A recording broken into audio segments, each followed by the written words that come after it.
Contexto legal. Doctor Hugo Morales, un gusto saludarte, muy buenos días y felicidades por el día de ayer, Día del Abogado. Pues muchas gracias, igual a todos los colegas que nos escuchan, pues felicitarlos. Y bueno, pues decimos que desafortunadamente somos un mal necesario porque pues alguna vez en la vida hemos de necesitar un médico o un abogado. Pero bueno, en fin, decir simplemente que también transmito esta felicitación a otros colegas, a otros compañeros. Y bueno, y el día de hoy precisamente quiero comentar una resolución que se emitió el día de ayer a propósito de ser Día del Abogado, el día 12 de julio de 2007, por parte de la Suprema Corte, pero en relación al concubinato. Y es un tema que resulta muy interesante porque si bien no aplica todavía al estado de Coahuila esta declaración judicial, sí hay que decir que tiene una relevancia por cuanto hace a que lo hace respecto de la legislación del Distrito Federal, bueno, hoy Ciudad de México, y tiene que ver con que, como ustedes saben, Ciudad de México es una de las entidades que está dispuesta siempre a estar pues haciendo innovaciones en el tema de diversidad, en el tema de, pues vamos a decir, de modificación al esquema tradicional de familia desde el punto de vista jurídico. Y es precisamente el tema que nos ocupa en virtud precisamente de que la Suprema Corte de Justicia emite una resolución en cuanto a la necesidad de generar un requisito formal, es decir, documentar debidamente la terminación del concubinato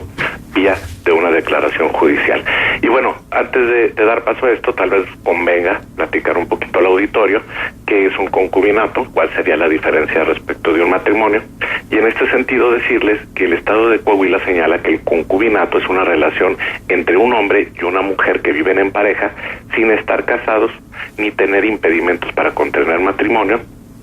¿sí?, haciendo vida en común por un periodo mínimo de 2 años, o bien, es una segunda de las hipótesis, que sin haber cumplido este plazo hayan procreado hijos. De tal suerte, pues, que como vemos, a diferencia del matrimonio, pues,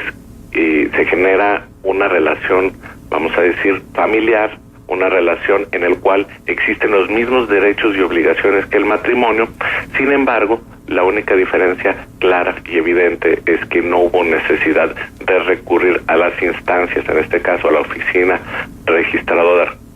civil, para precisamente darle forma, documentar pues esta unión. Así las cosas, pues, para que un concubinato se genere, pues únicamente se necesita una de dos cosas: que se presente un plazo determinado, en este caso de 2 años, o por otro lado decíamos que hubieran sido procreados hijos en común. Así las cosas, pues, parece que se genera esta relación familiar pues de forma muy informal, y parece que de esta misma forma se puede disolver, es decir, de tal forma que el hombre y la mujer que están viviendo en parejas, que están viviendo en concubinato, pues podrían disolver esa unión vía nada más de separarse físicamente. Pues bien, un tema que abordó precisamente recientemente el Código Civil del Distrito Federal en el artículo 291 bis, precisamente tuvo como requisito para terminar el concubinato una declaración judicial, es decir, prácticamente había necesidad de recurrir a los tribunales para que por esa vía se diera conocimiento a quienes integraban parte de ese concubinato de que pues tendría su fin. Y ese tema es muy interesante y es muy oportuno porque precisamente la Suprema Corte de Justicia de la Nación encuentra que la diferencia entre el matrimonio y esta unión libre se refiere únicamente a la voluntad de las partes de constituir esta unidad familiar, en parte a la voluntad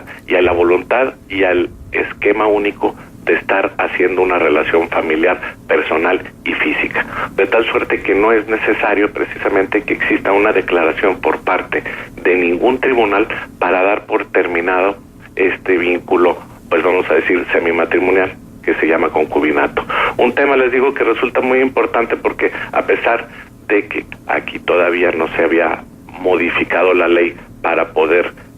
incluir una formalidad de tal magnitud para concluir el concubinato, sí hay que decir que era una tendencia que se estaba generando ya en algunos otros estados, que se estaba discutiendo y que muy probablemente pudiera haber sido materia de discusión prostitución en el Estado. Y un tema nada más para concluir, que es muy relevante me parece, a pesar de que en el Estado de Coahuila hemos visto que se han presentado ya de forma constante pues reformas que favorecen la diversidad en el Estado, hay que decir que el concubinato sigue siendo todavía una relación entre un hombre y una mujer reconocida por el derecho, es decir, todavía no se reconoce el concubinato de personas. Es decir, de homosexuales, por ejemplo. Es decir, personas que tengan preferencia diversa, ¿verdad? Pues, correcto, ajá. Ahora, simplemente personas que no tengan una preferencia también. Claro, personas del mismo género, en este caso no se consideraría como concubinato. Ahora, comentabas tú que la diferencia entre el concubinato y el matrimonio es que en el matrimonio pues hay un papel de por medio, hay un registro, hay un documento ante el registro civil. Sin embargo, en caso de disolución del concubinato, donde ya se cumplió con el precepto de que se tenga más de 2 años de unión, la mujer adquiriría los mismos derechos de un matrimonio, es decir, el hombre estaría obligado a darle alguna manutención, alguna pensión. Bueno, yo diría que el hombre y la mujer, es decir, el concubinato como tal genera los mismos derechos y obligaciones para el hombre y para la mujer que integran ese concubinato, de tal suerte que no podríamos asumir que no existen estas obligaciones por parte del varón, así como se hace esta pregunta. Y por otro lado, también existiría la obligación, en este caso de la mujer, que integra este concubinato respecto de las obligaciones que pueda tener por el solo hecho de ser concubina. Es importante decir que tal vez la única diferencia es la forma en la que inicia y en la que termina esta unión,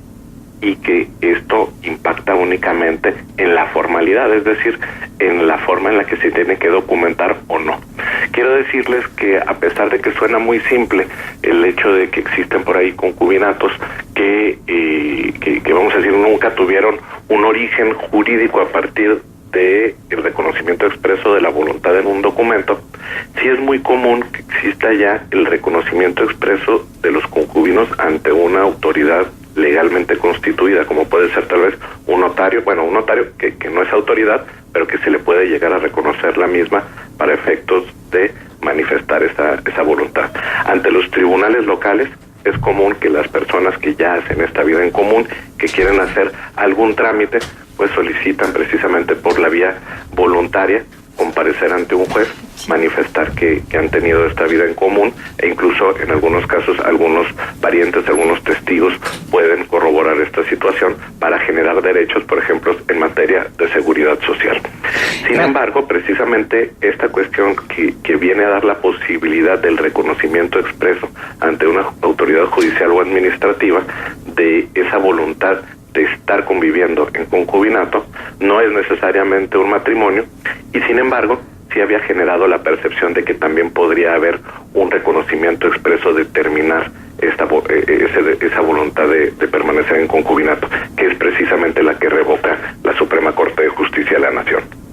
Radio Escucha se comunica y te pregunta, qué bueno que abordan este tema. Yo viví 10 años en unión libre con una persona que estaba casada, pero esta persona vivía conmigo. Yo le lavé, le planché, le hice todo el quehacer, prácticamente era como su esposa. Luego me abandonó. ¿Tengo la posibilidad de pedir una pensión? Bueno, aquí estamos hablando de dos figuras totalmente diferentes. Hay que decir que en el concubinato uno de los requisitos que se presentan es que las personas que hacen vida en común no tengan impedimentos para contraer matrimonio o bien no se encuentren casados, en cuyo caso evidentemente se encontrarían también en el caso del impedimento. Sin embargo, hay que decir que en el estado de Coahuila existe una reforma que se presentó hace aproximadamente 3 o 4 años, incluso pues provocadora podría decir yo, porque generó una reacción en el sector más tradicional del Estado, en el sentido de que incluso existiendo una relación de matrimonio con otra persona y existiendo un núcleo familiar, como el caso que nos describe la Radio Escucha, podrían llegar a generarse obligaciones de tipo económico respecto de aquella persona con la que se tenía esta relación. Entonces yo le diría a nuestra Radio Escucha que, en base a la información que le estoy comentando, que analizara la situación propia de ella para ver si incurre en esta hipótesis que estamos comentando. Muy bien, Hugo, pues muy interesante este tema. Si quisieras compartir un punto de contacto con el auditorio. Bueno, por supuesto que a través de GREM y mi Twitter que es @HugoMorales_Bchica. Gracias, Hugo Morales, 9 de la mañana con 23 minutos. Siga con nosotros.